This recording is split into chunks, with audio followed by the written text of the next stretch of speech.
दोस्तों, मित्रों, सभी को प्यार भरा नमस्कार। आज हम आपके लिए जो वीडियो लेकर आए हैं वो हृदय रेखा का विस्तार से वर्णन और इसका उद्गम स्थान क्या है। उद्गम स्थान के लिए विद्वानों की अलग अलग राय है। कितने विद्वान तो इसको बुध का क्षेत्र मानते हैं। यह हमारे हाथ में यह बुध का क्षेत्र है। ये बुध का क्षेत्र है, कनिष्क का उंगली है और यहाँ से आधा इंच नीचे से इसका उद्गम क्षेत्र मानते हैं। और आगे ये कहाँ कहाँ जाती है, क्या क्या घटनाएं बनती हैं, क्या क्या इसका विस्तार है, कहाँ तक इसकी समाप्ति है। और बहुत से विद्वानों का मत है कि यह गुरु पर्वत से चलती है। बहुत से विद्वानों का मत है कि इसका उद्गम क्षेत्र गुरु पर्वत भी है, परंतु अधिकतर जो विद्वान हैं बुध पर्वत से इसका उद्गम क्षेत्र समझते हैं।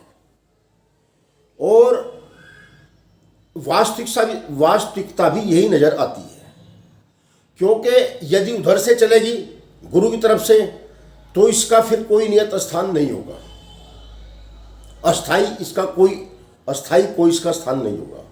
इसलिए ज़्यादातर जो विद्वान हैं वो इसको बुध के क्षेत्र से ही उद्गम स्थान समझते हैं।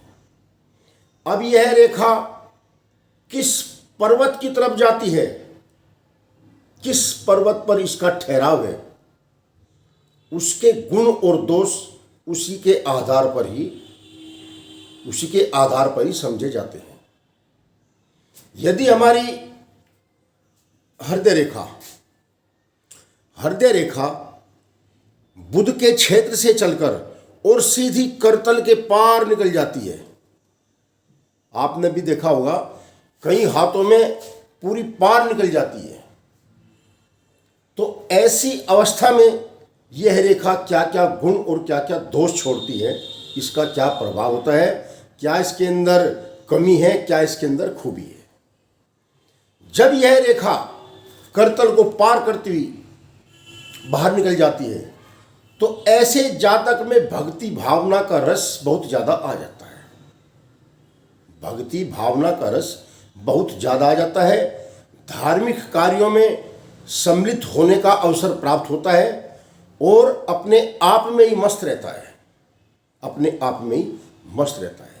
यदि यह रेखा थोड़ी चौड़ी हो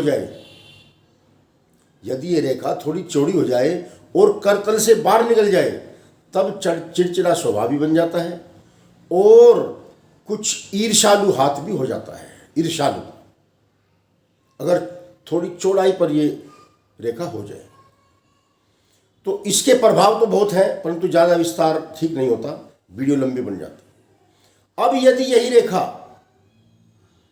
हृदय रेखा गुरु पर्वत पर आकर रुक जाए, ये हमारा गुरु का क्षेत्र है, ये तो करतल से पार निकल गई। यदि गुरु पर्वत पर झुकाव लेकर आ जाए और इसमें से एक शाखा और पड़ जाए और साथ के साथ जो है ये हमारी भाग्य रेखा इसको यहाँ पर दो भागों में बांट दे तो ऐसा योग बन जाता है जिसको विष्णु योग भी कहते हैं। यदि यहाँ पर स्वास्तिक का चिन्ह हो, कैसे नहीं कैसे स्वास्तिक का चिन्ह बन जाता है, जिसको हम ऐसे स्वास्तिक तो सभी जानते हैं, ये स्वास्तिक का चिन्ह बन जाता है।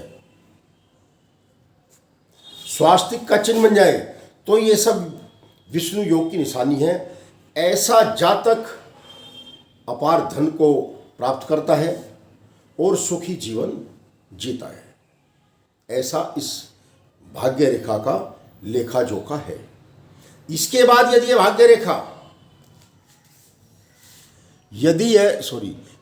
हृदय रेखा शनि पर्वत, यह हमारा शनि का क्षेत्र है, शनि पर्वत के पार निकल जाए, यह भी भाग्य का सूचक है, अच्छा जीवन जीता है। और यदि शनि पर्वत पर आकर रुक जाए, ये हमारा शनि का क्षेत्र है, तो ये दुर्भाग्य का सूचक है, ये दुर्भाग्य का सूचक है। हानियाँ होती हैं, कुछ काम उल्टे सीधे हो जाते हैं और विशेष धन की हानि तो होती है। गृहस्थ जीवन में भी अड़चन पड़ती है। जो हमारा गृहस्थ जीवन होता है उसमें भी अड़चन पड़ती है, ऐसा शनि का दोष माना जाता है। और इसके बाद अगर हमारी जो हृदय रेखा है ज़्यादा विस्तार ना हो, आकर ये हमारा सूर्य का क्षेत्र है, ये सूर्य रेखा है। यदि सूर्य रेखा से मिलती हुई थोड़ा सा आगे रुक जाती है तो यश और कीर्ति, सामाजिक प्रतिष्ठा और आदि लाभ पहुंचते हैं, बड़ी सौभाग्यशाली मानी जाती है, बड़ी ही सौभाग्यशाली मानी जाती है यदि सूर्य रेखा से थोड़ी टच होती हुई मिलकर आगे बढ़ जाए थोड़ी। मैंने बताया था ना कि हृदय रेखा का हमारे जीवन पर बहुत बड़ा प्रभाव है। यदि हमारी हृदय रेखा में शुरू में कोई दीप बना हुआ है, तो गृहस्थी पूरी जंजाल बन जाती है। ये समझ लो कि शुरू का जीवन ही हमारा खतरे से खाली नहीं है। अशांति, हानि या नुकसान और सब कुछ खराब ही खराब होता है, क्योंकि दीप का किसी भी रेखा में बनना शुद्ध नहीं माना जाता, पवित्र नहीं माना जाता। और यदि विवाह रेखा